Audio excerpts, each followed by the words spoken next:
Kalau seandainya kuburan ini bicara, kira-kira apa yang akan dia bilang sama aku? Apa kalian tahu? Dari seorang raja waktu itu, maka masyarakat yang ada mengatakan tidak, wahai Amir Mu'minin, kami tidak tahu. Maka kuburan ini mengatakan kepadaku, wahai Umar, aku sedang menunggumu. Aku sedang menunggumu. Hari ini giliran orang ini, besok giliranmu. Dan aku adalah tempat yang ditakuti oleh semua orang yang bermaksiat dan disenangi oleh orang-orang yang beriman. Maka kalau kau meninggal dalam keadaan bermaksiat kepada Allah, maka kau akan menjadi penghancur tulang-tulangmu, yang menyedot semua darah, sumsum dan juga otot-ototmu. Dan aku akan membuat bola matamu hilang. Kemudian dia juga mengatakan, kalau kau beriman, maka aku akan menjadi sebuah tempat yang nyaman untukmu. Bismillahirrahmanirrahim.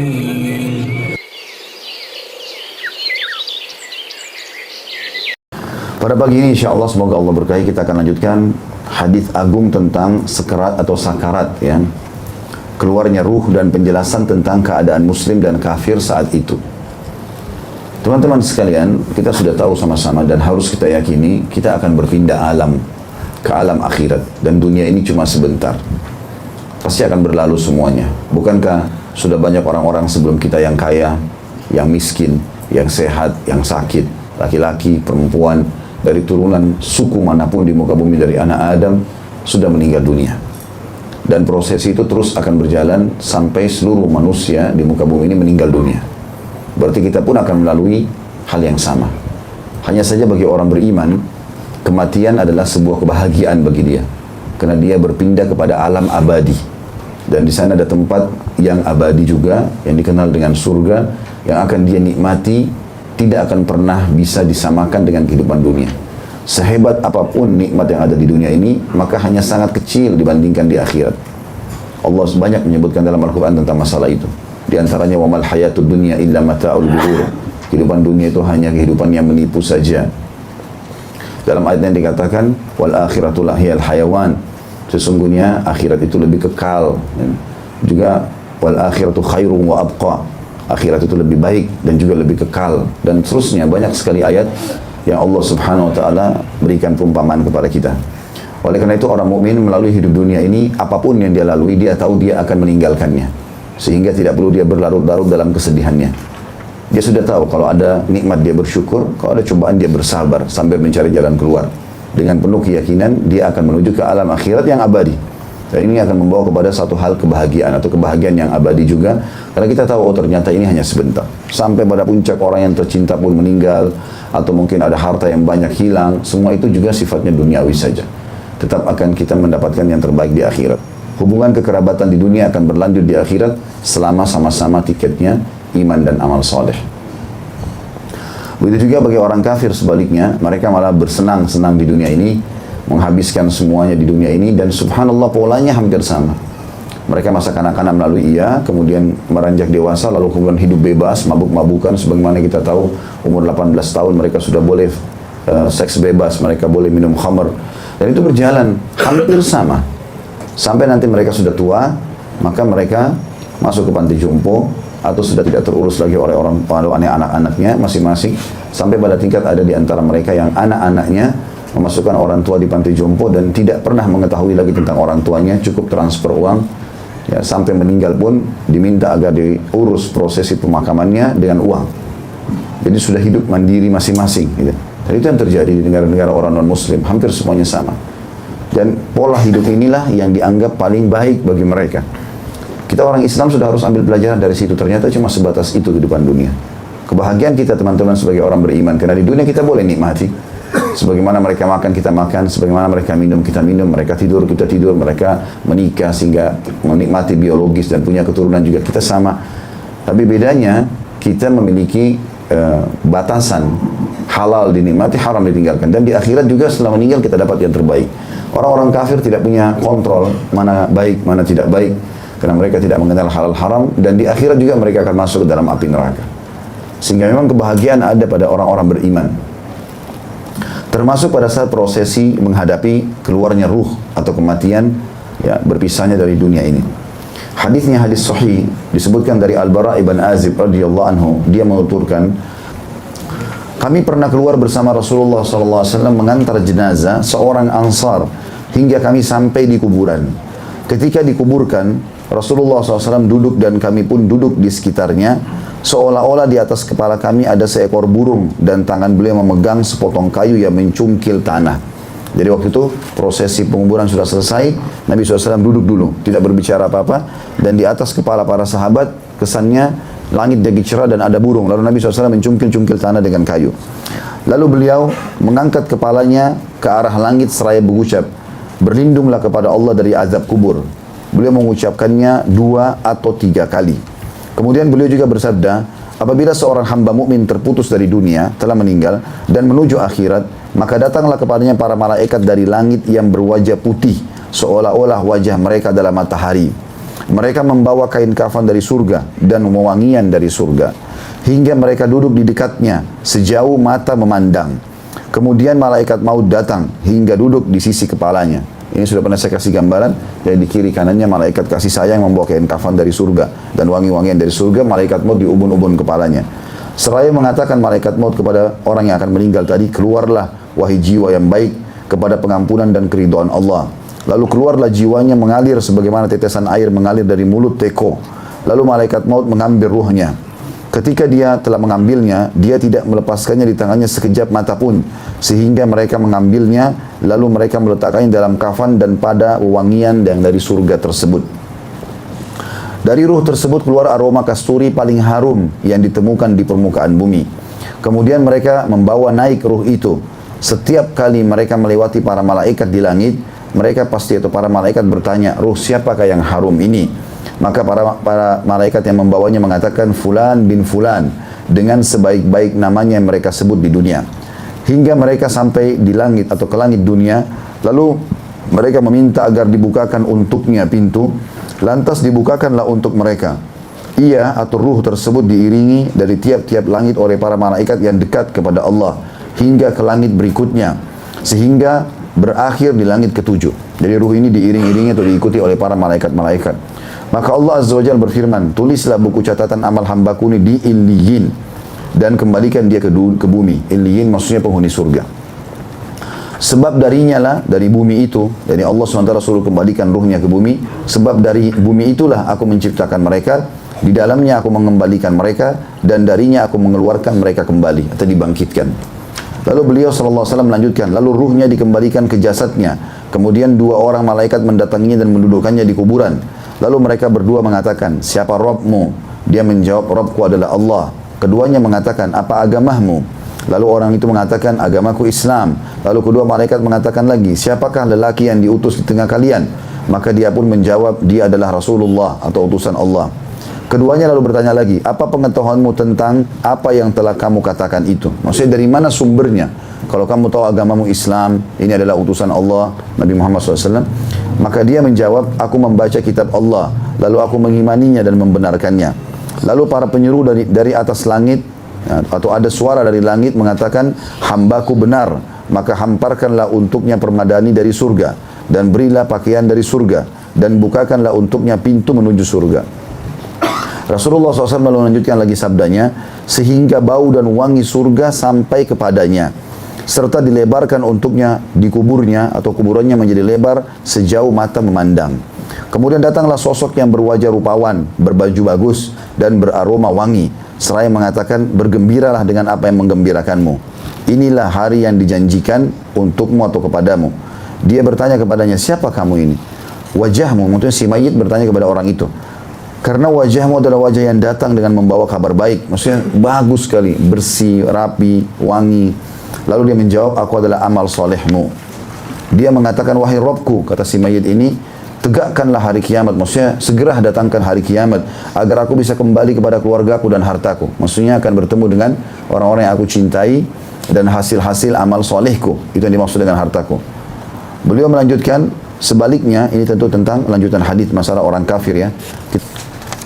Kita pindah ke halaman 74. Sebaliknya, sesungguhnya seorang hamba yang kafir, jika dia terputus dari dunia dan menuju akhirat, maka datanglah kepadanya para malaikat yang berwajah hitam. Tadi kan lawannya malaikat berwajah putih. Dengan membawa kain yang buruk. Mereka duduk di dekatnya sepanjang mata memandang. Maksudnya adalah sangat dekat. Kemudian malaikat maut datang hingga duduk di sisi kepalanya, seraya mengatakan, wahai jiwa yang buruk, keluarlah menuju kemurkaan dan amarah Allah. Ruhnya dipisahkan dari jasadnya, lalu dia mencabutnya seperti mencabut besi panas dari kain wol yang basah. Lalu malaikat maut mengambilnya. Tak kala telah mengambilnya, dia malaikat maut tidak melepaskannya di tangannya sekejap mata pun, hingga meletakkannya dalam kain yang buruk. Dari ruh tersebut keluar bau bangkai yang paling busuk yang ada di permukaan bumi. Kemudian mereka membawa naik ruh itu menuju ke langit. Setiap kali mereka melewati para malaikat, pasti malaikat bertanya, ruh busuk ini siapa? Atau ruh busuk ini siapakah? Ya. Terkadang lebih tepatnya, siapakah ruh ini yang busuk?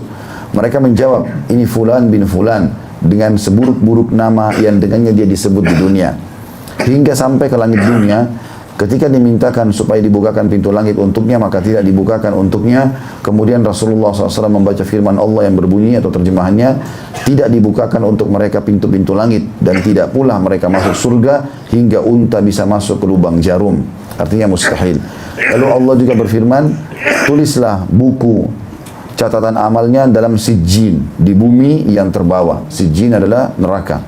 Lalu ruhnya dilemparkan dari langit. Kemudian Nabi SAW membaca firman Allah yang terjemahannya, barang siapa yang mempersekutukan sesuatu dengan Allah, maka dia seolah-olah jatuh dari langit, lalu disambar oleh burung, atau diterbangkan angin ke tempat yang jauh. Surah Al-Hajj ayat 31. Kemudian ruhnya dikembalikan ke dalam jasadnya.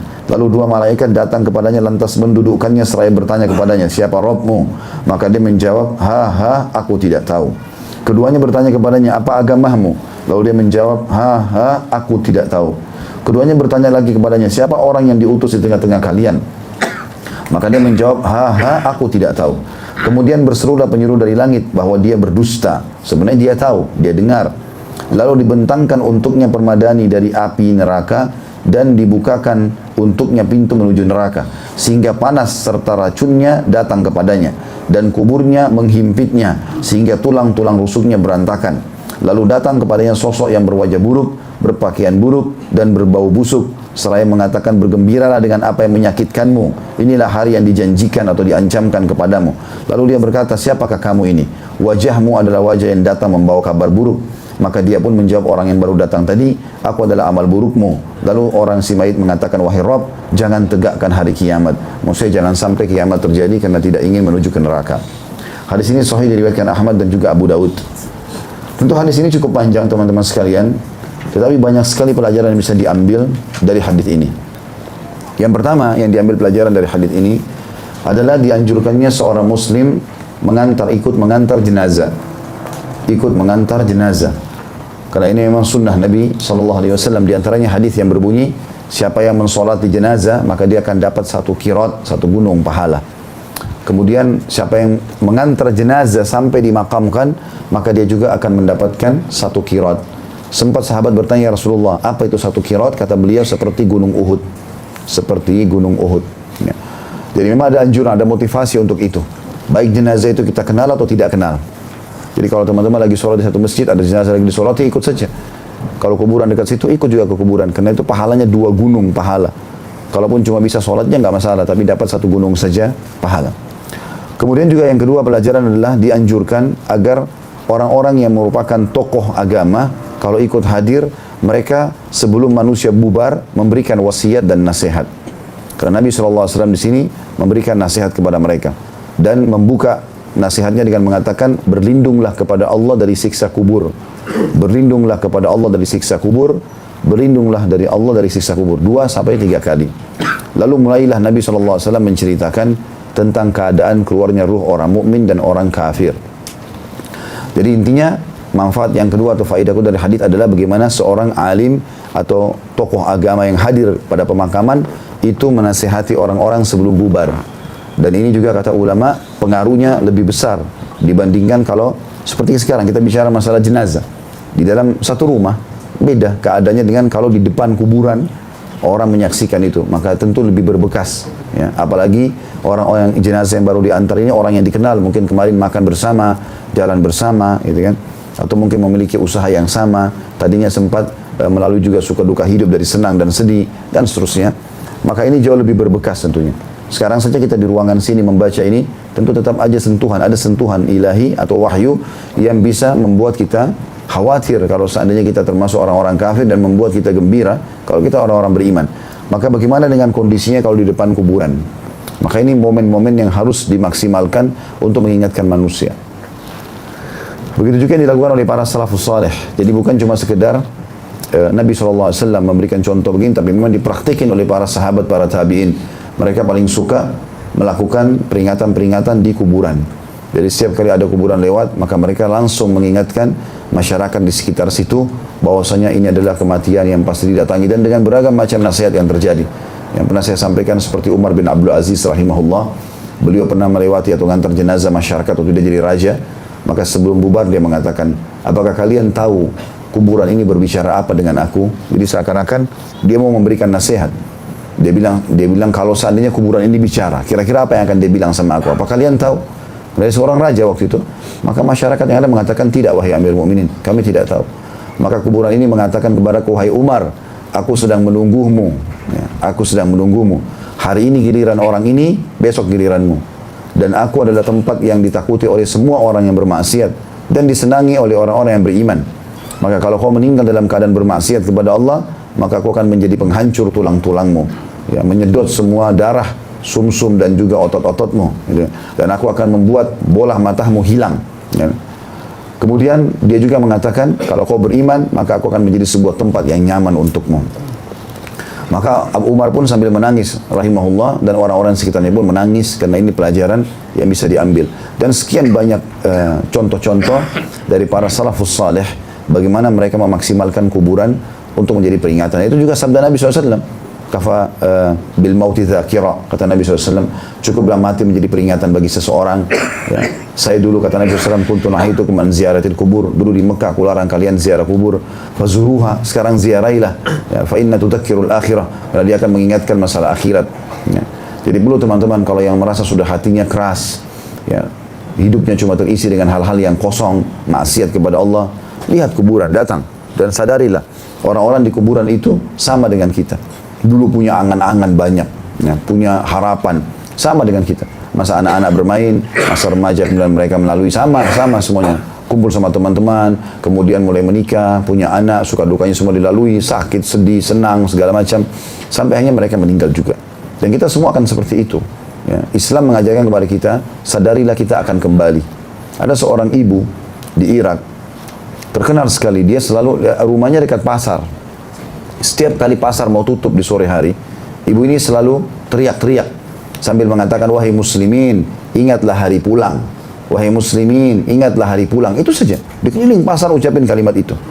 Maka difahamilah oleh orang yang faham, dan orang tidak faham juga ngerti. Ingat, ibu ini orang gila. Orang-orang yang faham diantaranya adalah raja yang berkuasa pada saat itu. Kenapa raja mendengar itu, ada informasi, para stafnya menyampaikan kalau ada seorang ibu di pasar begini dan begitu. Maka raja itu pun datang untuk melihat. Ternyata betul ibu itu sudah sangat tua. Itu sudah nenek-nenek, dan dia selalu mengatakan kalimat itu. Wahai muslimin, ingatlah hari pulang. Sampai satu waktu, tidak ada yang tegur dia. Tidak ada lagi suaranya. Lalu orang-orang pada nyari, mana ibu itu? Raja pun sempat nanya, mana ibu itu? Tetangganya mengatakan baru meninggal tadi. Maka raja itu mengucapkan kalimat yang akhirnya membuat banyak orang yang tadinya tidak faham jadi faham. Dia mengatakan, sungguh ibu itu telah memiliki persiapan yang banyak sebelum dia menghadapi kematian.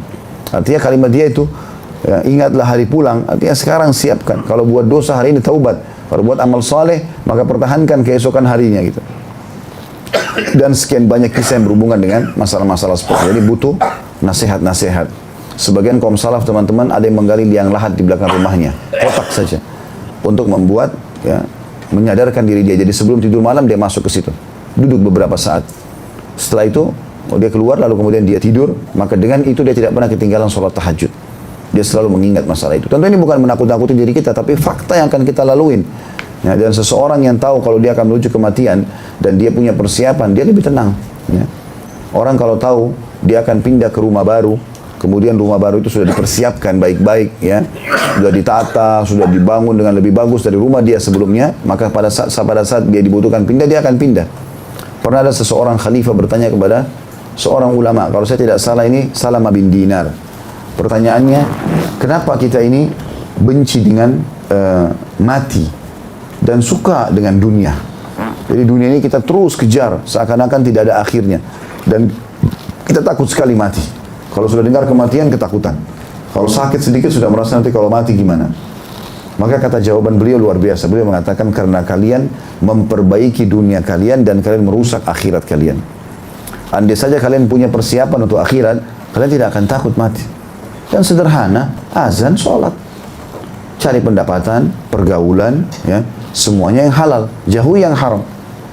Dan kalau sudah terlanjur terjerumus pada yang haram, masih bisa taubat kepada Allah Subhanahu wa taala. Kembali, tinggalkan dosa-dosa itu. Dan sudah saya bilang berulang-ulang, saya bahasakan teman-teman untuk diri saya dan teman-teman sekalian, kalau berubah jadi orang baik, jangan setengah-setengah. Memang harus 100%. Sekaligus hijrah. Daripada kita cuma setengah, sebagian kita buat ketaatan, sebagian kita berbuat maksiat, ini keliru. Tidak akan menikmati ibadah itu sendiri. Dan tidak ada waktu ini. Sampai kapan kita mau lalai? Pepatah bahasa Arab mengatakan, ya bna Adam ila mata anta fi lahwin wa la'ibin wal mautu nahwa kafatihan fah. Wahai anak Adam, sampai kapan kamu ini mau berlalai-lalai? Terus mengatakan saya masih muda, saya masih sehat, umur masih panjang, pekerjaan masih banyak, program masih banyak, dan seterusnya. Sementara kematian di depan matamu telah membuka mulutnya. Juga pernah Nabi SAW, teman-teman, keluar dari masjid membawa tongkat beliau, ya, yang sering beliau pakai. Lalu beliau membuat garis yang panjang sekali. Ya. Pertama beliau membuat kotak dulu. Lalu beliau mengatakan, ini lingkup kehidupan manusia. Artinya batasan kehidupan dia jadi seperti kotak. Lalu beliau menggaris garis yang panjang dari bawah kotak itu, melewati kotak itu sampai lewat di atasnya. Lalu beliau mengatakan ini angan-angan manusia, melampaui lingkup hidupnya, programnya banyak sekali. Lalu kemudian beliau tarik dari sisi kanan dengan lebih keras tekanan ke tanah sampai membuat tanah terbongkar. Lalu masuk ke kotak itu dan memotong garis yang tengah-tengah tadi angan-angan itu. Beliau mengatakan inilah mati yang akan memutus angan-angannya. Maka teman-teman harus paham masalah ini. Artinya silakan nikmati dunia, tapi yang halal, yang Allah bolehkan. Sibukkan diri dengan amal-amal soleh, bukan dengan keburukan, karena penyesalan terakhir. Dan tidak ada gunanya. Kalau sudah meninggal baru nyesal, nggak ada gunanya. Kalau kita selama hidup tidak pernah mau berbuat kebaikan, maka jangan mengkhayal setelah meninggal anak-anak kita akan buat itu. Belum tentu. Apalagi dasarnya kita tidak mencetak kader-kader, ya, orang-orang soleh.